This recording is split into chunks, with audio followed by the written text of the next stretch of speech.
Samsung turn on tomorrow.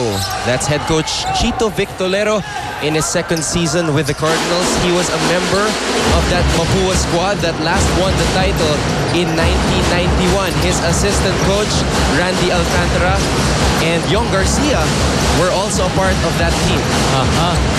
So, you know, these guys know, how to win and, probably winning and going all the way. MAPUA, all in all, has won 5 championships in the NCAA. They joined in the year 1930. Wow, that's history for everybody. Thank you. For somebody so young, and for you to know all that, you're doing your assignment. I like you as a partner, see? I'm learning from you.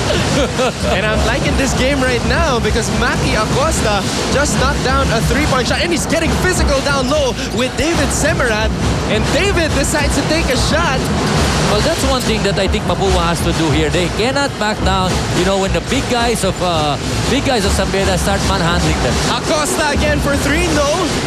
I think it was pretty early, for a 3-point shot that time in that possession. Foul on Stevens, stops the action.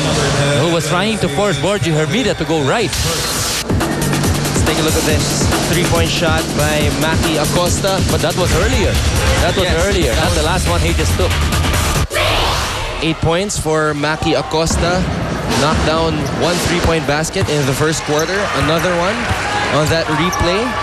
It's been Maki Acosta and, of course, Cornejo, who have been, scoring heavily here, in the ball game for MAPUA. Cornejo, of course, had 10 points in the first quarter. And one of Coach Chito Victolero's wishes for the guys who are graduating, Cornejo, Mangajas, and TG Guillermo, is for them to have a memorable season.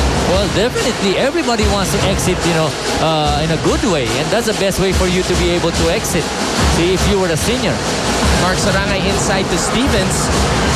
Well, Stevens not being lucky that time. He was able to attempt and even get the offensive rebound. Here's Lanete. Decided to pass it to Karam. Scramble for the loose ball. Well, is this game important or not? How many times have we seen them on the floor? San Beda won their first 2 assignments. 2-0 so far this season. While MAPUA also won their first assignment. They are at 1-0 in their win-loss record. We'll be back for more NCAA basketball. Arena in San Juan City, and it is time now to present our NCAA Management Committee. That was Mr. Mike Viado, and that's Father Paul De Vera of San Beda College, Mr. Paul Supan, representing Jose Rizal University. That is Mr. Michael Del Mundo, representing Perpetual Health. Mr. Frank Gusi, the chairman of this year's NCAA Management Committee, representing San Sebastian. That was Ding Lozado of MAPUA beside him. This is Henry Ataide, representing the College of St. Benil. And Mr. Mary Lacson, last year's chairman of the NCAA Management Committee, representing San Beda. Everybody's present today. Everybody expects a good game here. And it is proving to be a good game. 2 undefeated teams so far want to continue their undefeated record. Mark Sarangay has the ball right now in the high post against Marcelo. What a move by Sarangay. What a move by Sarangay, except that, I think he was not too committed to that shot. Good defense there by Marcelo. Made it tough for Sarangay. De La Rosa to Borgie Hermida. Let's take a look at this possession by San Beda this time. Near steal by Stevens. Disrupted the Hermida pass, but the ball will stay with San Beda. A great hustle by Stevens that time. Not a very good pass by Borgie. Coach Frankie Lim, his team down by 5. And I don't think he's happy with the way his team has been playing. Oh no. An offensive foul that time on Borgie Hermida, I believe. Borgie Hermida has been playing so well so far for San Beda. Of course, coming off another surgery for his right ACL, which he tore 2 years ago. Wow. You know, that's tough. But then again, I think he has fully recovered. Yeah, he's looking good. Scored 15 points in their opening matchup against JRU. Here comes Borgi right now. Well, seems like the transition defense of MAPUA has been good, except for that time. See, because there's not many fast break points, I think, that San Beda can talk about it.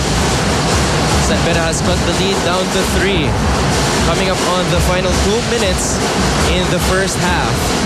Here's Mangahas. Well, you know, oh, he decides to take a 3. Yeah, too much time. The ball is in Mangahas' hands too long. And, you know, that's not a very good sign of a good play that's being executed. Mangahas has not been himself so far in the first 2 games for MAPUA. He only had 4 points in their first game against Perpetual Help. And now Mangahas only has 2 points so far. That was off a goaltending violation. Sudan Daniel went up to catch that ball. Well, it seems like, you know, he's not waiting for the game to come to him. You know, he's chasing it. And that's the reason why he is struggling. Of course, a lot of pressure on Alan Mangahas after he had such a great preseason. He improved a lot. I was watching him play and the rest of the MAPUA Cardinals as well. They had impressive preseason, but that was not an impressive move by Andretti Stevens. Yep. Pushing Borgi Hermida down. Well, Borgi Hermida did that to Andretti Stevens that time, but this time around it has been Andretti Stevens who did it to Borgi Hermida. One all. A shove by, and that was not a good move because San Beda has a chance to take the lead here with a basket.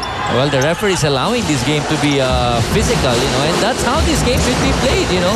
For as long as nobody starts, you know, roughhousing anybody, you know, you can start banging bodies with each other. Oh yeah, it's been physical from the start. We started this ball game with a flagrant foul from Acosta. Well, it will be physical considering, you know, that how big the San Beda Red Lions are, you know. If you would want to compete and have a chance at this ball game, you have to be as physical as they are. Anjo Karam from Iloilo. Full court defense here by San Beda. Well, I think that's the reason why Andrew Karam is in the ball game right now. See, he's there to make sure he's been a pesky defender. Wild shot again by Stevens. Here's Garbo. Good shot by Garbo Lanete. Here is one guy that you have to make sure that you be able to neutralize it, because we know that Garbo Lanete can, you know, win this game for San Beda. And he has proven it time and again.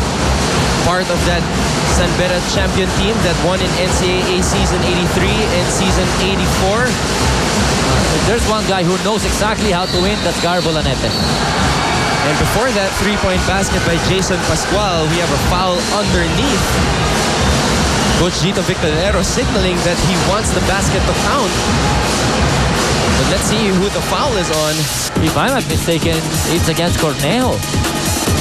Look at it right here on this replay. Cornejo and Garbo Lanete. Yeah, both guys are going at each other, huh? Very physical contest, Coach.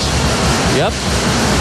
And that's the only way for you to play this game, because, you know, if you blink here in this ball game, by the time you know it, you know, San Beda could trample all over you.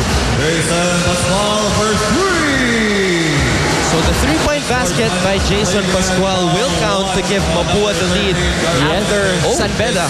And a foul called on Garbo Lanete, if I'm not mistaken. But since Cornejo is on the line right now. Plus possession to the MAPUA Cardinals. Plus possession for the MAPUA Cardinals. So a good break here for the Cardinals. And it could be a momentum swing for them. after San Beda reclaimed the lead at 32-31 of that Garbo Lanete jumper. The first time they had the lead was at 2-0. But now, look how the lead quickly changed. It is now back up the 4 in favor of MAPUA.